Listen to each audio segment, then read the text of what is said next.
It's hard to believe that just a few years ago, there were only 80 million people marching to starvation around the world. That's starvation, not chronic hunger. Then it jumped to 135. Why? Man-made conflict and climate shocks. That's before COVID. COVID comes along, just economic devastation, supply chain disruption around the world. The number goes from 135 to 276 million people. You think it can't get any worse. Then the breadbasket of the world is shut down, Ukraine.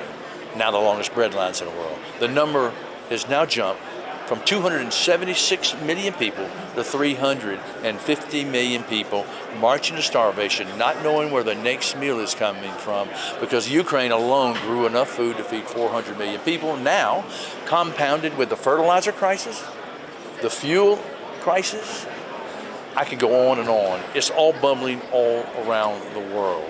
The world is in serious trouble right now. When this whole war started, everybody was focused on the Eastern Front. And I was like, look, we got to get down to Odessa. We got to get those ports open. If we don't get these ports open, you're going to have hell on earth. And that's when I tweeted to Putin, saying, if you don't open these ports, there will be famine across the world. And so we negotiated with many friends coming to the table, because I don't care if you love or hate Russia. You got to have their food and their fertilizer. The world right now is in big demand of fertilizers and food.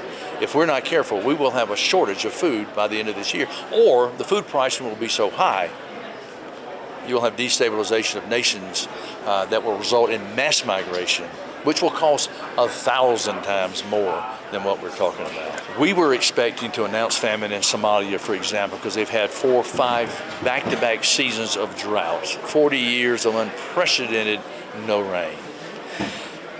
The United States, Germany, and other donors stepped up in magnificent ways, and we've been able to, I don't know if the right word's avert famine, but we definitely have postponed it. But they are facing unprecedented climate impact.